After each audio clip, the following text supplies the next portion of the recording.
ناشکری کی سب سے بڑی سزا کہ نعمتیں یا تو چھن جاتی ہیں یا نعمتیں رہیں بھی تو ان کا نفع چلا جاتا ہے اور ان کا فائدہ چلا جاتا ہے، اور آدمی ان نعمتوں سے لطف اندوز نہیں ہو سکتا۔ یعنی بظاہر نعمتیں ہیں اور یہ آدمی اور یہ شخص اور یہ قوم صرف ان نعمتوں کی چوکیدار رہ جاتی ہے اور ان کے فائدے سے محروم ہو جاتی۔ ناشکری کی ایک بڑی سزا ہے، اور اللہ کا وعدہ ہے کہ یہ آدمی شکر گزار ہو اور ایمان ہو تو اللہ اسے کبھی عذاب نہیں دے گا۔ کوئی آدمی ایمان کے ساتھ شکر گزار ہو، اللہ اسے کبھی عذاب نہیں دے گا۔ ما یفعل اللہ بعذابکم ان شکرتم وآمنتم، مجھے کیا پڑی تمہیں عذاب دوں۔ اگر ایمان اور شکر گزاری تمہاری زندگی میں ہے تو اللہ اس قوم کو عذاب نہیں دیتا، اور اس گھرانے کو بھی عذاب نہیں دیتا، اور اس فرد کو بھی عذاب نہیں دیتا جس کی زندگی میں ایمان کے ساتھ شکر گزاری ہو۔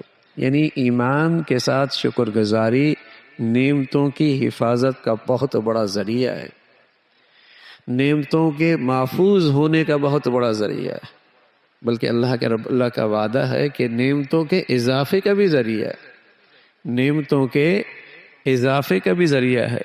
اور یہ عبادت اتنی آسان ہے، آپ بستر پہ لیٹے تو یہ عبادت کر سکتے ہیں، آپ سواری پہ بیٹھیں یہ عبادت کر سکتے ہیں، آپ پاک ہیں یا نہیں آپ یہ عبادت کر سکتے ہیں، آپ کسی گھڑی کسی لمحے کہیں ہو آپ اس عبادت کر سکتے ہیں۔ دل سے اللہ کا شکر ہو، زبان پہ اللہ کا شکر ہو، اور اللہ کی نعمتوں میں اللہ کو ناراض نہ کیا جائے، سبحان اللہ۔ یہ ایک ایسی زبردست عبادت ہے، اور ایسی عبادت کرنے والا یقین جانی ہمیشہ اندر سے خوش رہتا۔ جس آدمی کو دل و جان سے شکر گزاری نصیب ہو جائے ہمیشہ اندر سے خوش رہتا۔ آدمی اندر سے مایوس کب ہوتا ہے؟ آدمی اندر سے پریشان کب ہوتا ہے؟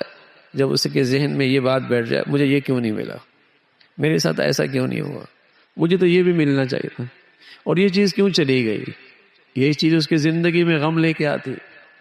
لیکن جب ایک آدمی کے دل میں یہ ہو کہ اللہ نے مجھے تو میرے اوقات سے زیادہ رکھا، میری تو یہ بھی اوقات نہیں تھی، میں بھی ہزاروں لاکھوں انسانوں کی طرح اماں کے پیٹ سے تو ایک طرح ہی آیا تھا، ان کے جسم پہ بھی کپڑے نہیں تھے، میرے جسم پہ کپڑے نہیں تھے، اور آج اللہ رب العزت نے لاکھوں کروڑوں سے زیادہ نواز رکھا ہے۔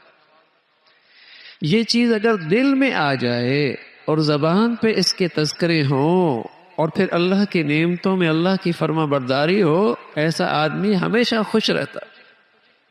اس کے اندر ایک بہار ہے، بہار۔ تو نعمتوں کی حفاظت، نعمتوں کی بڑھوتری، نعمتوں میں اضافہ، اللہ تعالیٰ کی پکڑ سے حفاظت، اس کا نسخہ اکثیر ایمان کے ساتھ شکر گزاری کی زندگی۔ یہ جو اللہ میاں قوموں کے تذکرے فرماتے ہیں محض کہانی کے طور پہ نہیں، سبق کے طور پہ، کہ دیکھو اس قوم کے پاس نعمتیں تو بہت تھیں، شکر گزاری نہیں ہوئی، اللہ کا شکر بجا نہ لایا، تو یہ قوم اللہ کی نظروں سے گر گئی اور اللہ کی پکڑ میں آ گئی، اور اتنی ڈھیر ساری نعمتیں بھی اس کے کام نہ آئی۔ عزت بھی ملی تھی، فضیلت بھی ملی تھی، کیسا تھا؟ آسمان کے نیچے تھے، آسمان سے بادل ان کے لیے سایہ بن جاتا ہے۔ اللہ کی شان کیسی قوم تھی کہ پتھر پہ لاٹھی مارتے ہیں چشمے جاری ہو جاتے ہیں۔ اس قوم کے لیے کہاں کہاں سے نعمتوں کا سلسلہ شروع نہیں ہوا، لیکن نہ شکری کی تو اللہ کی پکڑ۔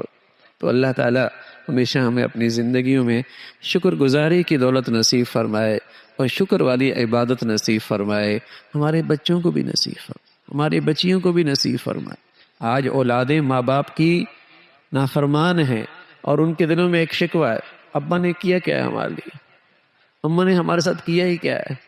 اس لیے کہ ان کے ذہنوں میں نعمتوں کا شکر نہیں ہے، نعمتوں کا شکر نہیں ہے۔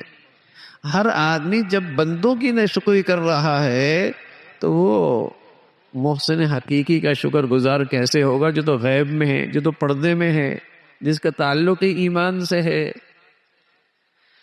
تو جو بندوں کا بھی شکر ہو، خالق اور مالک کا بھی شکر ہو، یہ عبادت ہوگی تو زندگیوں میں خوشی آئیں گی۔ تو اپنے بچوں میں بچیوں میں شکر کی عادت کہ اللہ نے کتنا دے رکھا اور لاکھوں کروڑوں سے زیادہ دے رکھا، ان کی طبیعتوں میں شکر گزاری آ جائے۔